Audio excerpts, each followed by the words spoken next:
Government financial, these are the people that do our health insurance for employees. Trish, have the floor. Oh, thank you very much. Good evening, everybody. I just handed these to you, and I just wanted to take about 15 minutes or so. And thank you. Just to kind of review, where we were, where we are, and possibly where we're going. Okay. And what's an uncertain thing with all this healthcare reform is the uncertainty of it. And, I say that a little bit with tongue in cheek, but every day when I turn my computer on and I get to the office, there's some new alert sign of a change or something going on. So it's changing as we speak. The mainframe is there. I mean, these exchanges everyone's hearing about, they're still going to happen. It's just a matter of how they're going to look. My guess is we'll probably won't see much changes here in the next 3 years with plans, Healthcare reform doesn't talk about cost reductions. It talks about increasing coverage and increasing the people who can obtain these coverages and also increasing benefits. And what does that do? Up the cost. But one of the reasons why I wanted to come tonight, our son and I have been working diligently on this IRF reimbursement, which stands for the Early Retiree Reimbursement Program. And the government provided $5 billion of funds because in the fastest growing benefit that has been reduced that businesses, pretty much in the private sector, have been taking away are the early retirees. And those are the pre-65 non-Medicare eligibles because they tend to have the largest claims costs, the largest part of the budget. So what they decided is they were going to provide these funds, and if you met these certain thresholds, it's all outlined in here, that you could be reimbursed some claims. Yeah. There was a 13-page application that we did, that we worked on. It probably took us about 20 plus hours to do, and we submitted it. It was approved, which is good news. And then we went to Excellus and said, okay, do we have any claims on these people? That it was between this $15,000 and $90,000, and there were. And we were eligible for $32,000, $33,000 in reimbursement funds, and we got the money. And that whole process was a lengthy process between our son and myself calling the urban people and finding exactly what they needed. So it was a real partnership between our firm and the village to access these funds, and we have a good story to tell, that we were able to get them. It's a good thing we got the funds before April 1st, because going forward now, they realize that almost $2 billion have been exhausted. And so either whatever comes first, 2014 or the $5 billion, whatever comes first, that's when the program ends. Because $2 billion has been spent, they pulled the reins back and they said, okay, now they want more data. So that's a big question mark. How do you get data? So it's a lot harder. So the bottom line is that we've been doing our due diligence for the village. And just to let you know that you're working with a firm, Vernon Financial, which I have been a partner with, and I've been working for almost 27 years. We know what we're doing. We are a quality employee benefits firm that really knows how to look under the hood and to stay on top of service issues, what monies maybe are available to you, what the best benefits are, what the best practices. We're juggling union and negotiations and budgets and federal funds and state funds or the lack of, and we've talked here about the privatization of Medicare coming through. How is that going to affect us? The good news is that we really don't have to worry too much on any of that. We are in an excellent position. This is my new format, and of course I'm veering from my format immediately. But just on page 5 here, the summary, of our current plans, we moved all the active employees to this Healthy Blue PPO plan, which we got the union approval for. We did that last year, and we saved a significant amount of money doing that. So that was effective in January of 2010. And we really didn't have a choice either, because the EPO 11 plan that we had was going to disappear anyway. But we fast-tracked that, and we took that plan quicker. Our retirees, our 65-plus folks, are on the best plan. That plan is is 20 to 40%, 35% less than the active plan, and it should be, because Medicare is primary, and that's a Medicare supplement, and they really have excellent benefit program. And we put that in July of 2007. And we take advantage of the subsidies that the government provides for those Medicare Part D cards. There's no donut hole. The formulary for the drugs is just about the same for the active. So it's a win-win for everybody. And every year we look at that, and it's still the best option out there. So really, and Excella seems to be the best fit, believe me, because it was, my job is to find the best fit for the village. And, you know, I'll move with Excella isn't right fit, but it just seems to work the best. And frankly, we have Blue Shield, we have MVP, we have Empire, and we have Excella. So those are our 4 choices. And the best rate, the best bang for your buck, looking at everything, has been with Excella. So we are in a good place. And I don't really see us moving too far from that next year. And plus we have a union contract too, so we have to adhere to that language that's in that contract also, but I think that we'll probably be there for a bit. So just going to section 4, I've already talked about their IRP program, and you know, it's great to be able to tell you that these monies are available. Now you can't take that money and go fix the flooding problem down the street. I wish I could say you could use it carte blanche for anything you want, but it's very specific. I brought the details, and our Sen has them, that the money has to be earmarked specifically for health insurance. This is still new for everyone, okay, how this is all happening. We're the only broker with Excelis in this region, the Utica Watertown region, that even had anyone that did it. So we're kind of the leading edge in our office, you know, actually what you do with money. And there's a notice that we have to give to the employees that, you know, we got this fund, but it will be used to reduce your health costs specifically for that. So that's great news. Because last year when there were no, you know, we netted, I don't know, like a 10% increase overall, I guess, somewhere around there, or less, because we had reductions in the 65+ plan. So we've been doing, I think, holding our line pretty well, I think. You know, healthcare reform, I kind of touched on that. All of our plans are healthcare reform compliant. That added a 2% increase to our plan last year. There's nothing we can do about that. We have to take that. But there are things that are being pushed back. You know, there's a compliance tsunami headed our way with all of this. I mean, the paperwork is going to even get worse. There's W-2 reporting requirements. Everyone's saying that's going to lead to probably health insurance will get taxed at some point. Who knows? You know. So the list goes on and on. But for us to talk about that in length, it's going to change when I come back in the fall when we're talking, you know, changes for next year.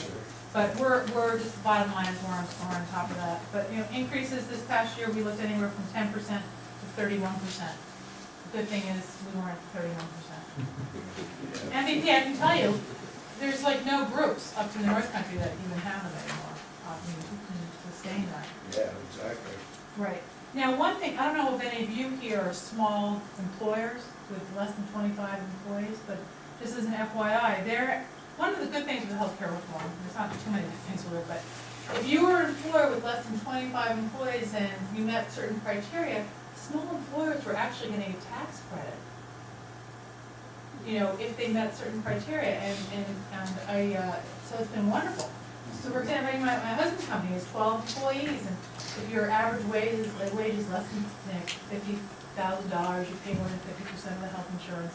And you meet sort of like these steps, and it's not that hard to do. You can get back tax credit, and all the accountants knew about it, but is anyone here who maybe is a small employer, if you didn't take advantage of it, talk to your accountant. I mean, it's just really, we can't take advantage of it being a municipality, but in the private sector, so that's been very good. You know, from a compliance standpoint, you know, the list used to be 20 years ago, 2 things on a piece of paper. Don't discriminate and something else. You know. Now there's HIPAA, COBRA, FLMA, you know, Medicare Part D. There's CMS disclosures. We do all that for you. We know we've crossed the T's, we've dotted the I's, we're in compliance here. We had to do a big online compliance here for your Part D card, and by March 1st, we did that by the end of February. You know, so we're right on top of that. We have 2 people in our office that are dedicated to COBRA and compliance issues, and your staff does take advantage of that and your questions. We love questions. So, So we're very, up to date on that. Section 125, we don't have a section 125 plan here. That's like a flexible spending account or something. There's a lot of changes with that with healthcare reform, but it really doesn't affect us too much. A lot of our groups in the public sector don't have a lot of section 125 plans, because public funds, a lot of times, they're maybe funding those accounts, or their benefits are so rich and you really haven't using it. Like a cafeteria plan? Yeah, cafeteria plan, yeah. So that's like one big umbrella, and underneath that umbrella, the spokes that would hold the umbrella up, one would be like a cafeteria, a flexible spending account, one would be a dependent daycare and so on. So we're on top of all that. And just on page 9, this is what, we have a very rich package here. I mean, the platform that we're in, this Healthy Blue platform, where the best copays, just like we were on that EPO 11 plan. On that platform, we have the best. We have the best now when it comes to the Healthy Blue. And I can tell you that I can probably name all my types of groups that have that type plan. More public sector, municipal groups, union-based have, the lower copays and so forth. The norm is like a $25, $40 copay. I'm starting to see that trend there. Even throwing in deductibles a little bit, for just inpatient hospital, $500 deductible. I mean, yes, it's a lot of money, but at the end of the day, you're not going to be financially hurt. So those are things that, we're always looking at and talking about. I mean, whoever thought the rate would be $550 a month for a single. It was $25 when I started. I'm not kidding you. It was $25. And I know because I paid my own premium for the family. And when I was newly married, one child, $130 a month with $300 deductible. Now 100% for guardian. Too cheap to run out of business. No, then you buy your dental insurance from there. They were smart. They got out of it because there was like a craziness of healthcare. But anyway, so that's kind of where we are. We know it's expensive. It's one of your biggest budget items here next to workers' comp. It's got to be, right up there. 30% of your payroll is going towards benefits, and that's not just on health insurance. That's everything. It may even be a little bit higher. So we try to help you with that to keep that down. Just to put a copy of your Medicare 65 plus plan in there if anyone is of interest, and simply prescription drug card. So I just wanted to put those plans in there, and just a little commercial for Burden Financial. That, there's a lot of things that go on behind the scenes year to year, even though I don't just come here with a renewal and say here it is, see you later. We're in touch on a regular basis, looking for the village and looking after the funds we can get for you, or at least try. Many of the groups in my town said we did that maybe had 5 or more early retirees. Groups that were less, like 2 or 3, we didn't try. I mean, there was so much work, and 5. But we made a commitment that really pretty much like 4 now we would do it. And many of them didn't have any plans, which is good. At least we knew. We applied, but here we had some funds. We actually got them, so that's really a great situation. Do you see health insurance going outside of the state eventually? That is such a good question, and it's funny because on Wednesday, the 4th, it's Wednesday, there's a big meeting at the Business Council in Albany, and somebody in our office is going to that, to talk about these exchanges and where health insurance is going. In New York, I don't see that happening. In Vermont, because the cost factor is so complicated, and even I just know this much about it. Yeah. And there's more competition though, so it should lower the prices. it doesn't though, It because doesn't. doctors in certain areas, the cost of healthcare here, go right across the lake, just drive across the bridge, it's 30% more. It is 30% more. Premiums are 30% more, and the doctors charge 30% more. We're a stone's throw away from Fletcher Allen. That is a fact. Yeah, I've heard that. It used to be when I first got into business in healthcare in the North Country, in Vermont, it was less expensive than it was in Albany and New York City. It's flipped. There's more competition down there. There's, it's changed. The environment's changed because it used to be if I needed an MRI, 20 years ago, the traveling MRI machine came up from Albany Med twice a month. Now CBPH, AMC, E-Town Hospital, Alice Hyde. Oh, got Exactly, and they're all competing for the same business. $1 million a year for one of Exactly. And then, you know, and so if you had to go to a center of excellence here, you went to Fletcher Allen, or Fanning Allen, or, you know, Yeah. that is not the case anymore. So it's really, really changed. And the doctor and the insurance companies have been paying less, that's a fact, to the doctors, and it's hard to get people to come here. So, you know, it's a very complicated system. And, you know, and it's the delivery of the healthcare is so, that's not possible.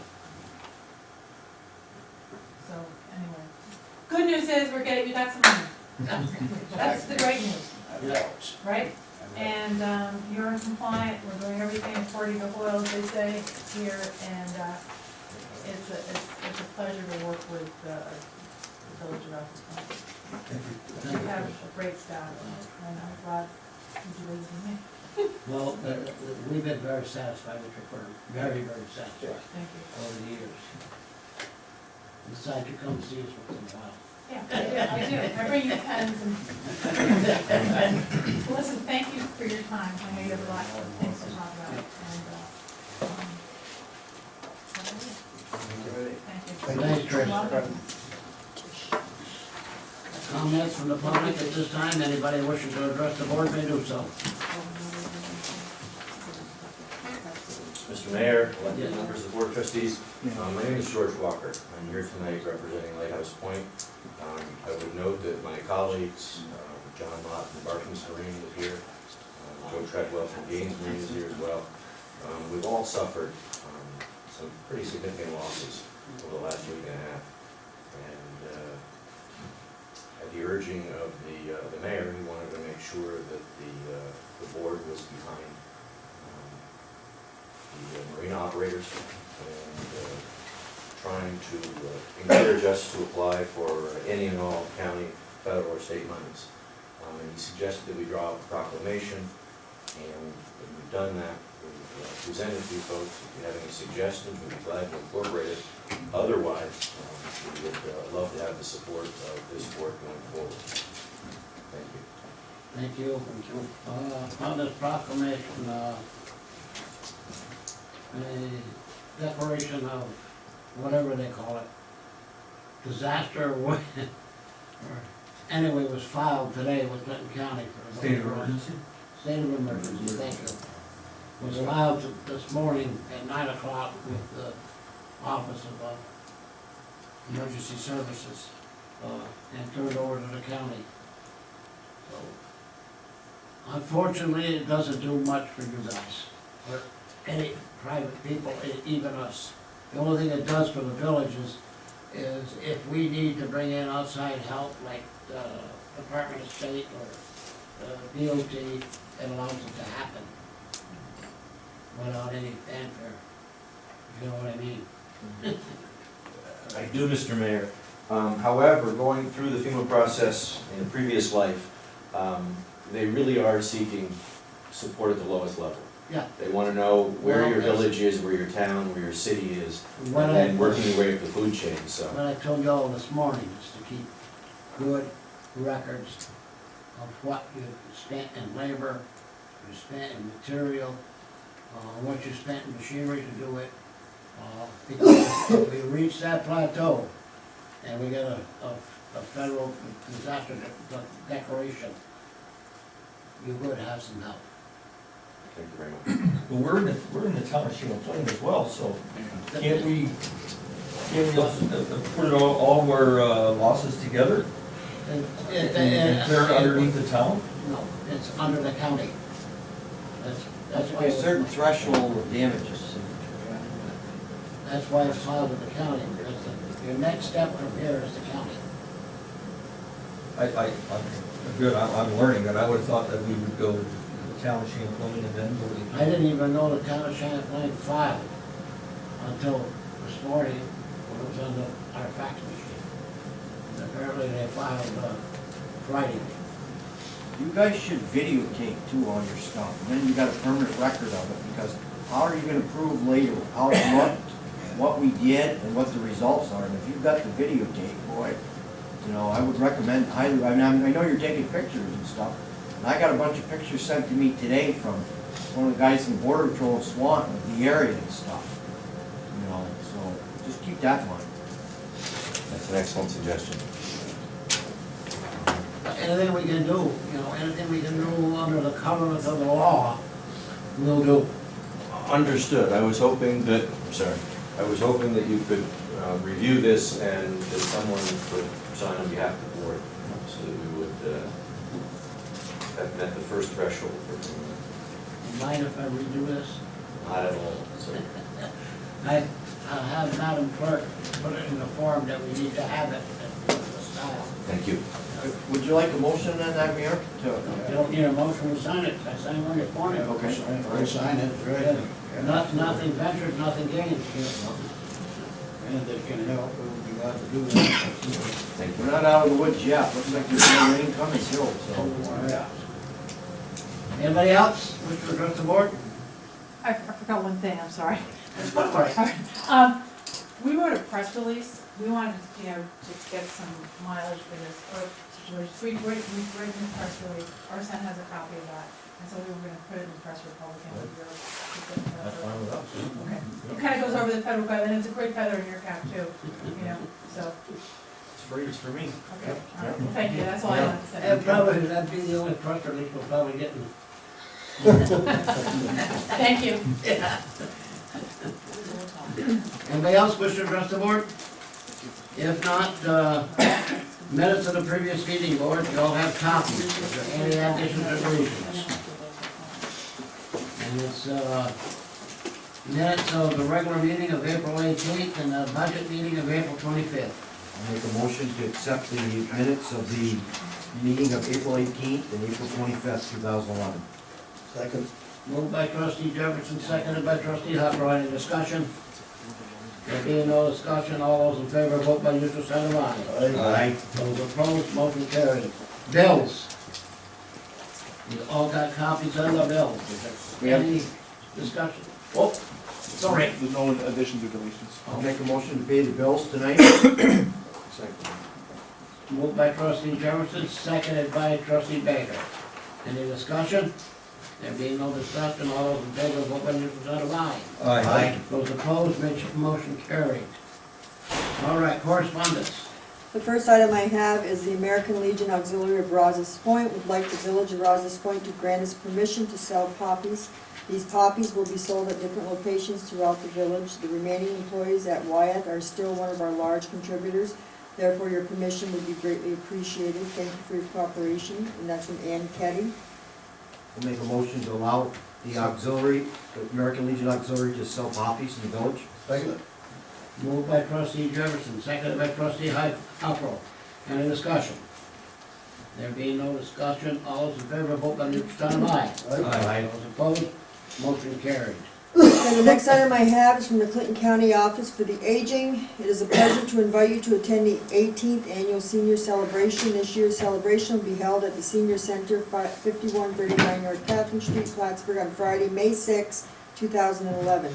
This event allows Clinton County residents to observe Older Americans Month and Senior Citizens Day and to honor our oldest citizens. As you may know, this day-long event is usually attended by between 500 and 1,000 senior citizens, family members, agency representatives, and interested individuals of all ages. So if anybody wishes to attend.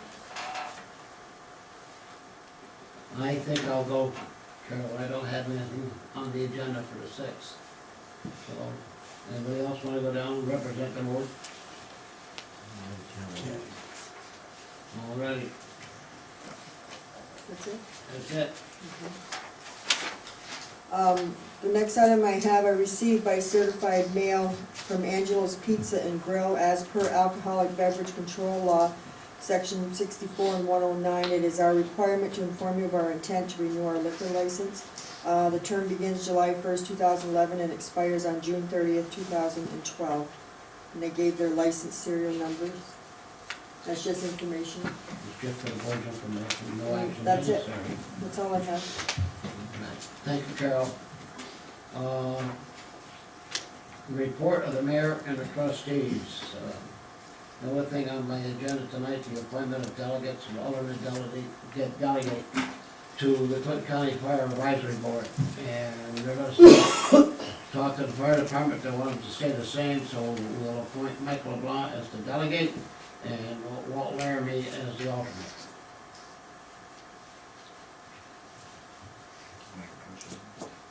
Oh, you need motion? I'll make a motion to. Oh, sorry. Second. Sorry. Moved by trustee Baker, seconded by trustee Jefferson. Any discussion? There being no discussion, all those in favor, vote by usual sign of aye. Aye. Those opposed, motion carried.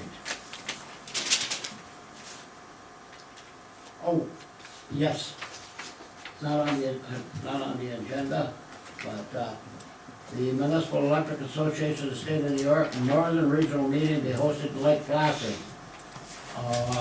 June 8th, Wednesday, June 8th. Does anybody wish to go, other than me, because I'm the delegate? I'll have to look, Mr. Mayor. Yeah. Anybody else? I can't.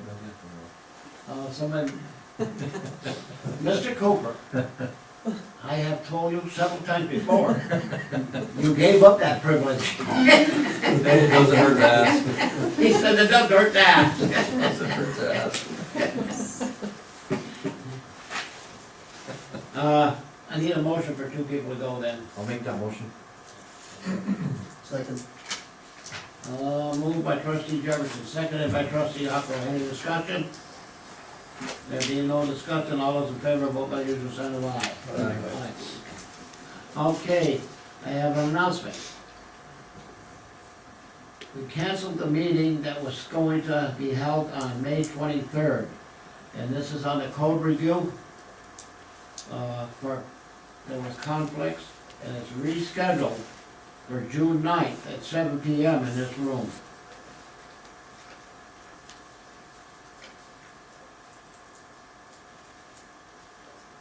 This will be advertised as a regular board meeting for that purpose only. Okay, that's it for me, trustee Jefferson. The only thing I have on my agenda tonight, I received a call about 10 days ago from Staub Spiegel, from representing Lattimore Insurance, and they're interested in bidding on our insurance business. I guess if we go out to bid, I don't know, in the last 10 years, I guess we've done this like twice. We've had somebody look our insurance over, and he said he saw it on Hometown Cable that we were looking for ways to save money for the village. And he told me, for example, that the town of Chesterfield, when they changed insurance companies, they saved them about $10,000 on their policy. So we should just keep this in mind that, just like everything else, I guess checking insurance is at your home and at a business is something you should do from time to time. So they'd be interested in bidding on our insurance business. And that's all I have to report tonight, Mayor. Excuse me, I do have another, there was a letter that came in from Shared Services It was? for, In the packet. Shared Services. it's not supplementary. Here.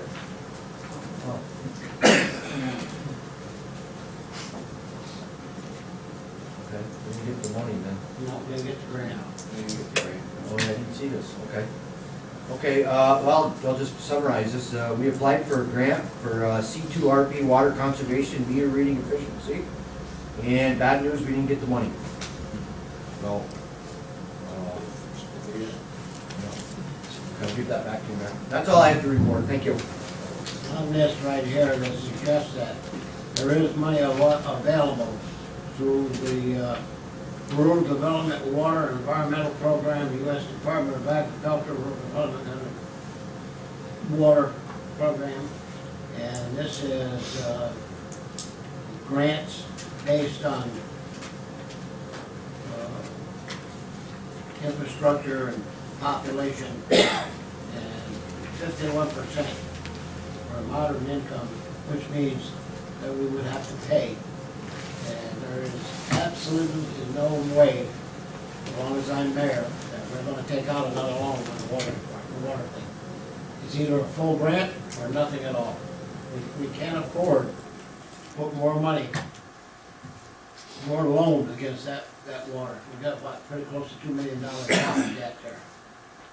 So, they keep saying our mean income is too high and all this, and we're entitled to, low interest loans. But, and we really got it rammed to us on the last one. We got a low interest loan. And if I had $1 million and I wanna put towards it, I can't. I can't pay it off, I have to pay so much a year until it's up, 2024 that moves up. And I think that's a damn shame that they don't allow us to do that. Because we did have money that we could have applied to it, but we can't. And so, excuse the expression, the wonderful state of New York. That's it, trustee Yes. Jefferson. Trustee Baker. I have nothing tonight, Mayor. Thank you, sir. Trustee Baker, trustee Roberts. First thing I'd like to do is thank everyone for all they've done during the past week concerning the flooding, especially the village crews and the fire department. I also have an update from Mike Bingle concerning the damage that was done at the community stage. 3 individuals, all minors, have been identified and have been interviewed along with their parents. The investigation is ongoing, and we are awaiting an estimate for the repairs. Once the estimate is received, we'll try to gain restitution for the damages. RP1 is now out of service. The camera is still in RP1, but it's out of service. And Tommy has requested that we take RP1 license plate off from RP1 and put it on RP2, which we are going to do. The other thing is the report that I wanted to give over for the police department. Over a 12-month period in 2010, the Rouses Police Department has issued 355 tickets, which resulted in $34,633 in fines. 28 persons were arrested. There were 358 complaints filed, with each one of these complaints requiring a written report to be filed. There were numerous other complaints which did not require a written report. There were 21 motor vehicle accidents, and each one of these reports required a written report to be filed. All accidents reports are forwarded to DMV and often sent to insurance companies per request. 352 documented background checks were performed, which required a fax-written response to the requesting agency. An additional 50 to 75 background checks were done when other agencies came to the police department in person and made the request. 87 sealing orders were completed. Numerous reports are required periodically, such as Unified Crime Report, T-SLED Report, Police Registry Report, Personnel Reporting to DCJS, Sex Offender Registry, Firearm Qualification Reports, and other reports as requested. Numerous inquiries are answered as requested, such as employment opportunities, parking facilities, inquiries about uniform traffic tickets, New York State Vehicle and Traffic Law, arrest reports, investigative reports, accident reports, identity fraud, FOIL request, and district attorney request. Just give an update on what our lead officer does. He works 2 days per week. He is responsible for the annual budget and complete station inventory as needed. Responds to all police department correspondence via emails and the U.S. Postal Service. Validates the monthly T-SLED report, verifies the UTT disposition, matches tickets to dispositions, and destroys the officer's copy. Additional action may be needed if sealing orders apply.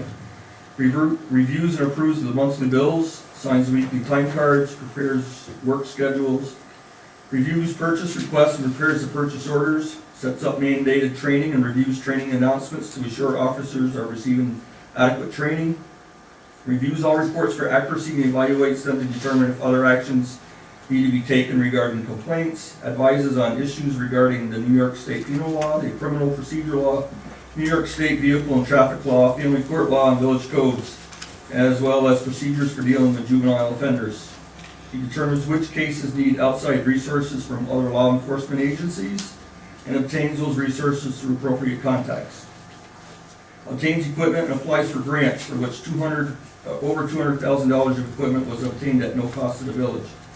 We obtained state-of-the-art equipment and additional police coverage at no cost to the village.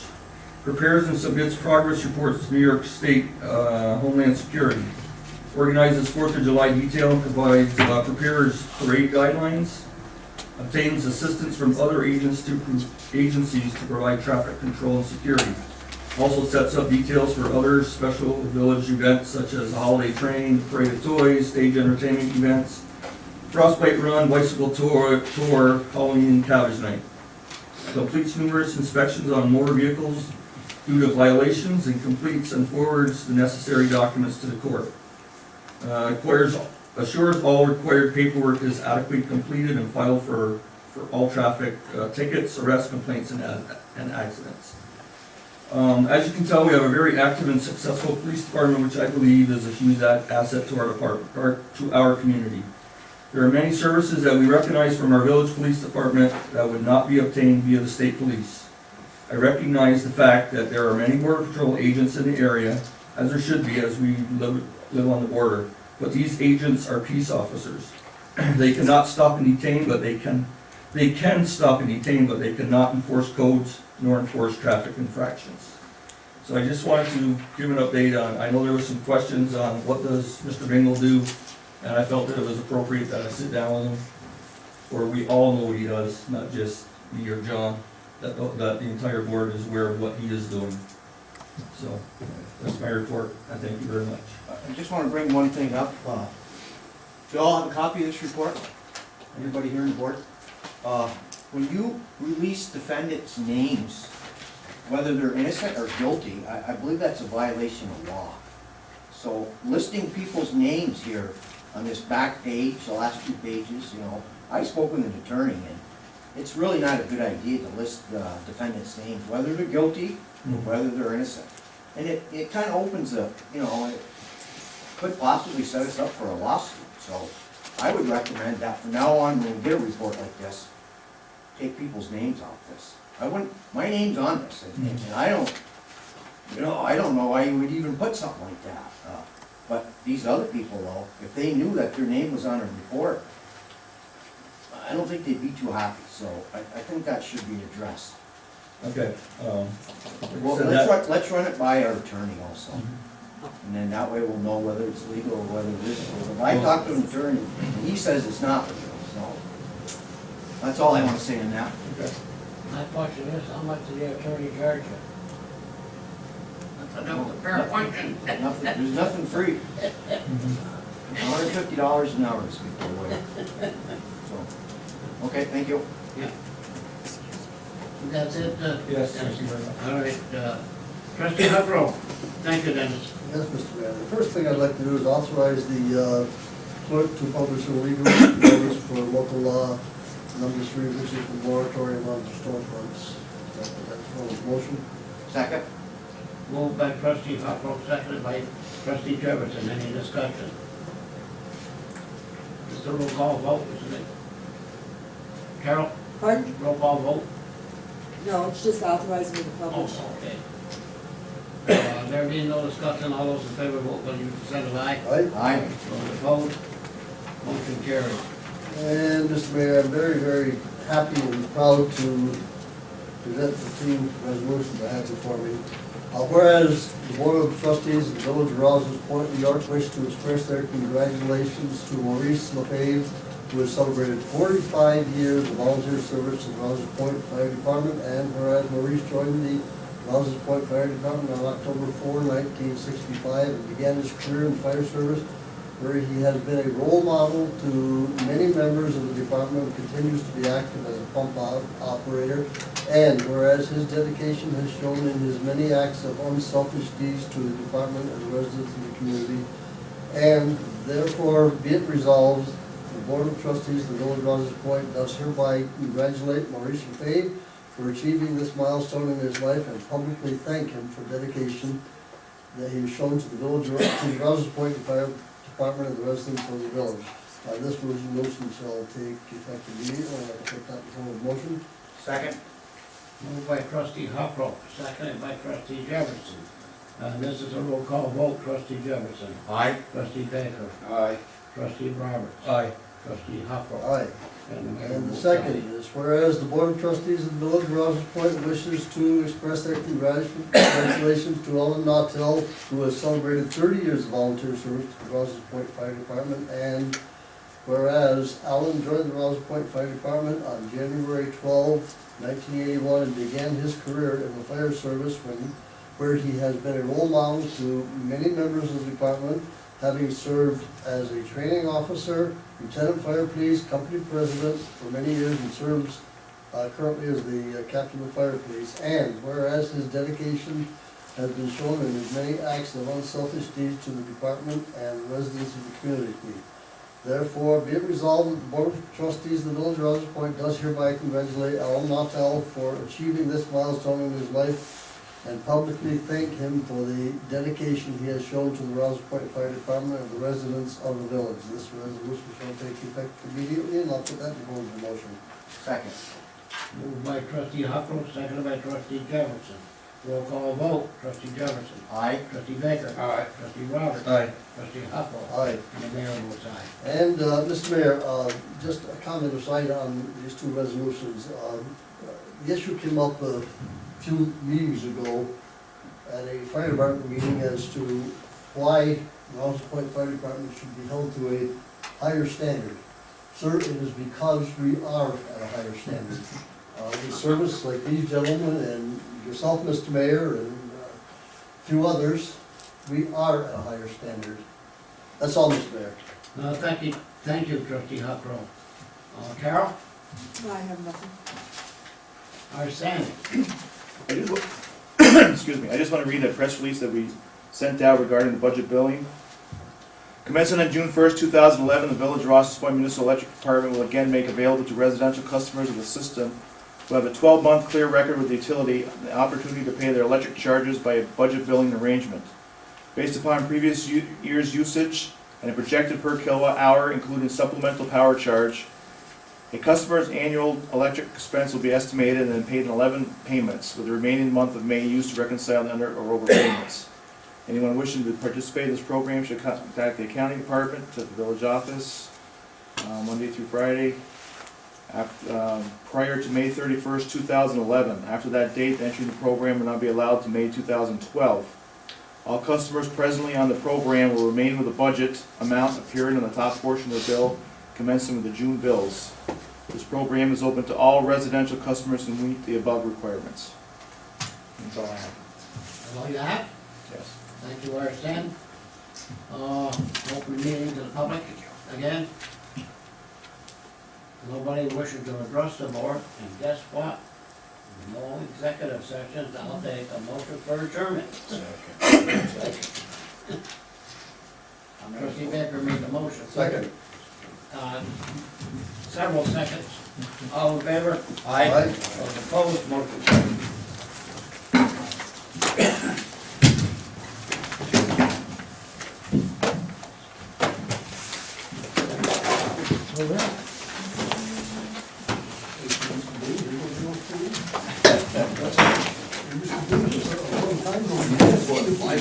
Thank you, guys. Thank you much.